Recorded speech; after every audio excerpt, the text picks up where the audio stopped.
ఒక ఫెస్టివల్ వస్తుందంటే మనం ప్రతి ఇంట్లో ఎంత మన పూర్వము మన పూర్వీకులు ఆ చరిత్రలు ఆ దేవుని యొక్క వాళ్ళ యొక్క పండుగలు ఇవంతా మనిషికి ఎంతో ఉత్సాహాన్ని ఉల్లాసాన్ని ఆనందాన్ని అనేక సమస్యలను మర్చిపోయి ప్రశాంతంగా మనము ఆ కొన్ని రోజులు ఎన్నో మర్చిపోతాం సమస్యలను.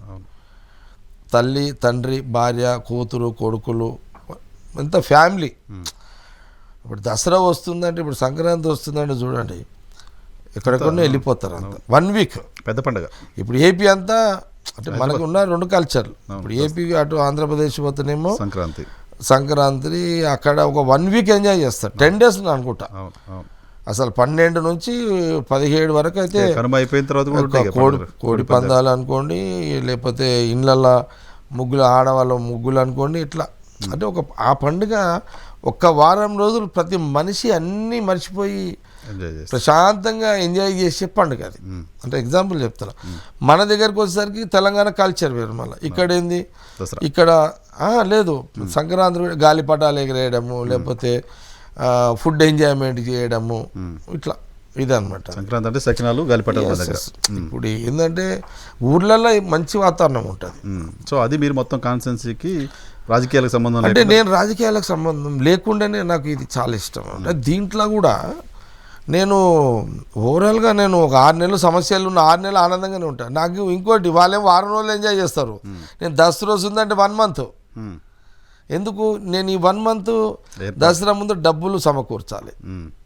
నేను ఎవరిని అడగవద్దు, డొనేషన్ చేసి అలవాట్లేదు.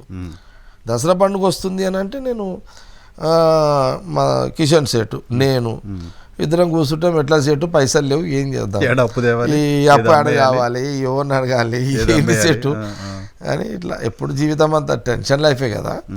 ఎంత టెన్షన్ లైఫ్ ఉన్నా ఆ పండుగ ప్రతి పండుగ వస్తుందంటే భారీ ఖర్చు కదా. దసరా వస్తుందంటే నేను ఎప్పుడు కూడా ఇక కాంప్రమైజ్ కాను.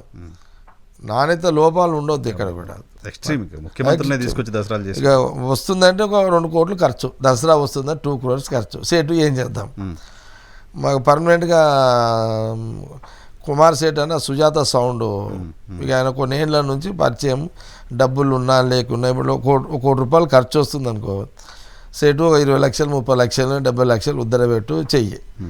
ఇట్లా మేనేజ్ ప్రోగ్రామ్ ఆగొద్దు ఇట్లా.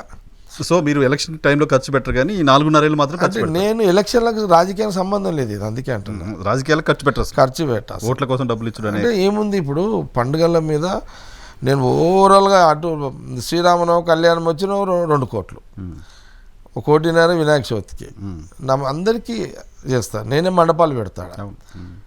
జనం అంతా పిల్లలతోటి వాళ్ళతో అంతా నడుస్తుంటాయి కదా. నాకు కూడా చాలా ఇష్టం అది. చాలా నేను కూడా ఎంజాయ్ చేస్తా, వాళ్ళు ఎంజాయ్ చేస్తా, నేను ఎంజాయ్ చేస్తా.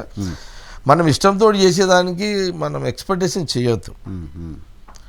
నేను మీరు చూడండి 2014లో ఓడిపోయినాక కూడా ఫెస్టివల్స్ ఆపలేదు. రాజకీయ కోసమైతే ఆపుతా కదా, ఆపలే. గెలిచినాక కూడా కరోనా 2 years కానీ లేకపోతే మనం ఏది కూడా ఇది లేదు. అట్లా ప్రతి ఫెస్టివల్ మొన్న ఓడిపోయిన క్రిస్మస్కి ఏం ఆపలేదు కదా. లేదు, మొన్న ఓడిపోయినాక కూడా నాకు ఆనవాయితీ ప్రతి చర్చికి నేను నేను 50 kgs ఒక కేక్ పంపించి విషెస్ చెప్తాం అనమాట. అన్ని చర్చలు 250 దాకా చర్చెస్ ఉంటాయి, పంపిస్తుంటాం మేము. వాళ్ళు ఫాస్టర్స్ ప్రేయర్ చేస్తారు, జగ్గారెడ్డి గారు కేక్ పంపించారు అంటారు. అదొక జ్ఞాపకార్థం, మనకు సాటిస్ఫాక్షన్ అది.